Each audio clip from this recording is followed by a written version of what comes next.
This is Ironman country. The symbols of reverence are proudly displayed for all to see.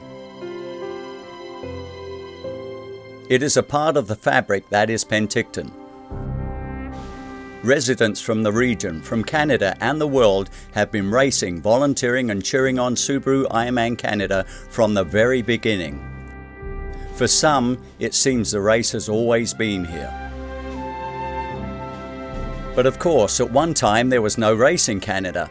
In fact, there really was no knowledge of what being an Ironman even meant. But that was destined to change. Thousands of miles away in Hawaii, something was happening that would impact this area forever. A small group of individuals were beginning to meet annually as they tried to settle the argument once and for all as to who was the fittest athlete, a swimmer, cyclist or runner. And so the Ironman had begun. Among those early pioneers, a Canadian, Ron Zelko. After I finished the first one, I thought that was the most stupid thing I ever did, but then I registered for the next year, so I did 2 of them, and then I decided, I look at it and say, dads have to come to North America. The wish list for the new venue required incredible scenery, a beautiful lake and challenging bike and run courses. But above all, a community ready to embrace a new event. The perfect fit was found in the Thompson-Okanagan region and the city of Penticton. That first year, way back in 1983, 23 men and 1 woman stood here on the edge of Okanagan Lake, ready to make history. The next year, the numbers grew to 51, then over 100. All the while, the community was there taking care of the race and its athletes. But as the race grew, the enthusiasm in the town grew too. It's always been there. Everyone in town, shop people, the ordinary citizens, everyone wanted to volunteer for Ironman at that time. 1986 would see another major growth with 348 participants. Triathletes from around the world were now coming to Canada, including the world's best. However, it was Rick Hoyt and his father Dick that would leave the biggest impression of all. When Rick Hoyt was born, doctors said he was doomed to a life of darkness, but Dick Hoyt was determined to give his son a life of enlightenment. And if people just realize that the people with disabilities are people too.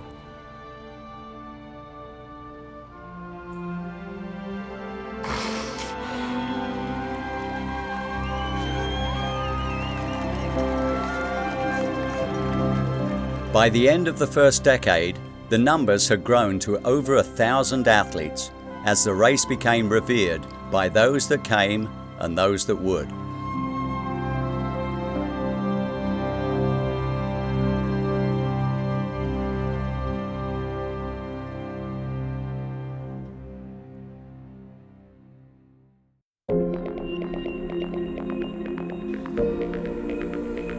Our race continued to grow as it moved into its second decade. In 1993, we saw an incredible 30 countries represented at the starting line, and for the first time, participants had a mandatory cut-off time, but for a few years it was not midnight, 17 hours after the start as it is today. Some will remember when there were only 15 hours allowed to make it to the finish line. But the biggest news was behind the scenes. Despite the increasing number of athletes and the undying commitment of the community, this race was broke. Tension in the community at that time was tremendous again. We were afraid we were going to lose it. There were a group of us that got together to try to see what we could do. Despite the challenges, the triathlon community, its athletes, volunteers, organisers and sponsors, everyone knew this piece of Canadian sporting heritage had to be saved. The Ironman Canada Race Society was formed, a board of spirited Ironman supporters determined to keep it going. In 1995, the goal of achieving financial stability continued. Michael Bregman, the owner of the race at that time, asked Graham Fraser of Trisport Promotions to take things over. His advice to Fraser: move the race to Ontario in a last effort to save it. So the advice we were given was to get down east, talk to Graham Fraser, let him know what Penticton was all about, and that's what I did. I did. I came to Penticton. I'd never been here. And I landed and I was just in awe of the beauty. And then they had a reception. I met the people and I could see the passion. You know, and I'm a sucker for passion. And, you know, I could see the passion they had for the race. So I made them a commitment that I would look at keeping it here. And at the end of the experience, the rest is history. 30 years of history. In 1997, Subaru Canada was brought in as title sponsor, setting up what has become one of the longest sponsorship relationships ever between a group of sponsors, ownership and a movement. Subaru is now part of our triathlon lifestyle from coast to coast. For the past 17 years, the race and its athletes have been supported by a devoted group of sponsors, including Subaru Canada, Gatorade, Powerbar, Timex and Adidas. And although some sponsors would move on and others have joined the team, combined, these companies, along with the City of Penticton and the Thompson-Okanagan region, have been instrumental in developing a legacy that has this race well positioned for many years to come. The Queen of Penticton begins her reign. 1997 would mark the first of 5 titles at Subaru Ironman Canada for the girl from Ontario who moved to BC to pursue her triathlon dreams. The people out there were so great, just screaming and yelling, all the spectators. Not only that, but all the people racing, they were stopping in the middle of the road and clapping when I went by, and it was just hard not to be overcome with emotion and just cry the whole way in. Lori Bowden would win numerous Ironman races around the world, including 2 Ironman World Championships, but she will be best remembered to this nation for her dominance at Subaru Ironman Canada.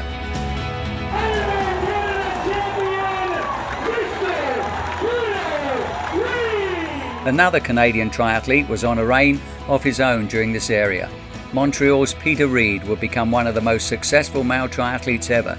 3 Ironman World Championships, a total of 10 Ironman titles, including 2 here at Subaru Ironman Canada. Peter Reid, 8:29, he's going to break the 8:30 mark.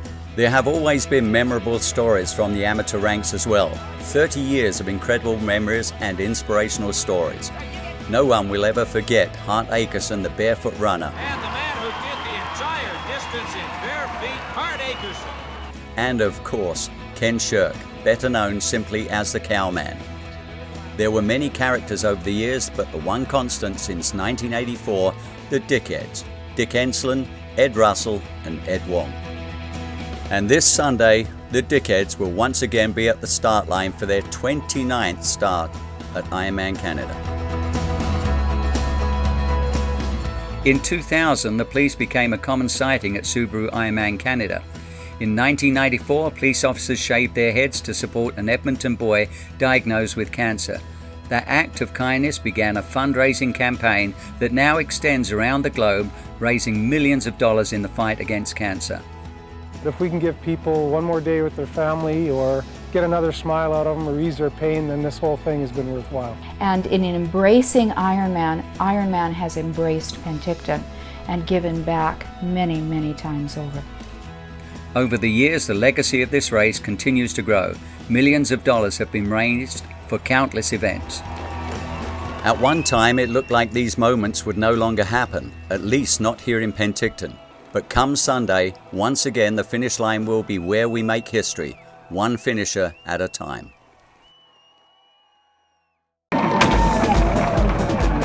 Over the history of our race, Mother Nature has been a major player. There were years with snow in the mountains, years of sweltering heat, even some mountain goats on the bike course. When a race takes 17 hours to complete, you learn to expect the unexpected. But no one expected or was prepared for what happened in 2003 as the race entered its 3rd decade. We need a miracle to have a bike ride. A forest fire to the north and south of the race venue, dubbed the Two-Headed Dragon, was growing in strength, putting the race in peril. This is all burned already. So many of the people that came to race were so disappointed from all the training they had done, from actually losing their homes. We were on the ground at that time, fighting the fire. Roads were closed, the army came to help. Every firefighter was working day and night, battling the fires from both the ground and from the air. We came up with plan A, plan B, plan C. Meanwhile, the organisers of Subaru Ironman Canada were in a conflict of their own. Safety was their main concern, but they were also aware of the importance of this event to not only the participants, but to the community of Penticton as well. Things can also change here very quickly in one day. Race organisers and local emergency personnel were in constant touch, preparing two scenarios. Hope remained that they could put the race on, but it was beginning to look like a full evacuation was imminent. But then the firefighters began to win the battles. I got up at 4 this morning, wrote a whole plan on how we're not doing it, and went to the office at 7 o'clock in the morning, and these firemen did the job, and we got a road open. I think we all turned gray over that experience, but it was important in the tragedy that was happening at the moment to keep a positive. And nobody working hard. Despite having fire bombers overhead, the event did continue in what will always be remembered by those in attendance as a race like no other. The helicopters, as they were going out on the bikes along Vaso Lake, were dropping water within 150 feet of the bikes. It was unreal to see. Bentley would go on to take the women's title, her first of 3 at Subaru Ironman Canada. I had a ball out there. I felt pretty happy all day, and I was just doing my thing, and it felt good to do it. Let's not forget about this man. The runner-up for the men's race, Penticton's very own Tom Evans. Despite having the added pressure of being forced to evacuate his home in the days leading up to the event, somehow he managed to put together an unbelievable result. For Evans and all who had overcome so much during this challenging time, this second place finish truly exemplified the resiliency of a community. Tom Evans has dedicated an entire year. In 2004, 1 year after the fires, Tom Evans was back, this time crossing the line as the champion. Back in 2002, Canada's Olympic gold medalist Simon Whitfield was with us to support his longtime friend Jasper Blake. Blake, man, he's a legend. He's a legend. Go, son. I'm so proud of him. That's great. He's going to come back here to win 1 year, too. Whitfield was right. After numerous attempts, in 2006, Jasper Blake would finally get that long sought-after win. But perhaps it is the denizens of the dark that we remember most of all, especially those that would battle the clock and that midnight cut-off time the entire day. Becoming an Ironman, or not, often comes down to just a few precious seconds. An accountant from Ontario, Dave Monday, reminded us to never give up on our dreams. Twice he came up just short. But the third time, now that was a charm. She has become a fixture at Subaru Ironman Canada. Sister Madonna Buddha became the oldest female Ironman finisher ever in 2005. But of course there have been many more Ironman races since that historic day. And even I proved that every dog has his day, doing my first one in 1984 and 3 times since then. We have partied in the streets. We have even slept in the streets, in the halls, lining up throughout the night to secure a spot on that very special starting line. And yes, some of us have even endured this. All to have a permanent reminder that together we will always be a part of the history that is Subaru Ironman Canada.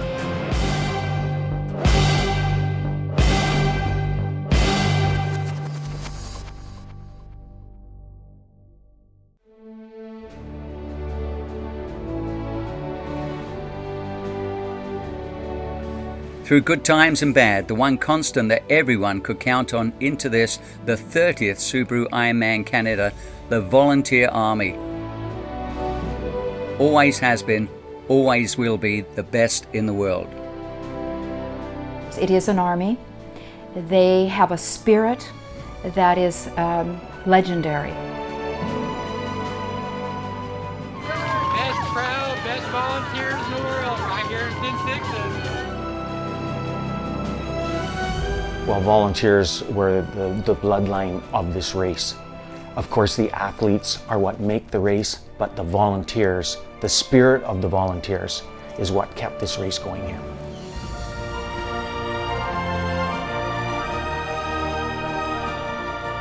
Three incredible decades. It has been quite the journey. Thank you so much. Good job, guys. The final thing I want to say, since this is my last Ironman Canada race in Penticton, is that You know, a lot of people put a lot into this event, and a lot of people put energy and passion, and that's what makes it special to me. And the volunteers, the community, the council, everybody, I know how much it means to them, and it was a pleasure and a treat to work with everybody. I hope the best in the future for everybody. And to the athletes who've been there, you know how special this race is. It is a very special race, and I've seen so many people at the finish line. I've seen those last midnight finishers, and that was a treat to run with them. That's what makes this race special. And you know, this may be an end of an era, but I'm sure there's other eras. And for everybody involved in the past, thank you, and it's very much appreciated. And it was a pleasure to get to put it on for everybody. Thanks. To the first timers, to the Ironman veterans, our past champions and those yet to come. To everyone that has the willingness to dream, the courage to attempt, and the drive to succeed. This is where the impossible happens. This is the 30th Subaru Ironman Canada.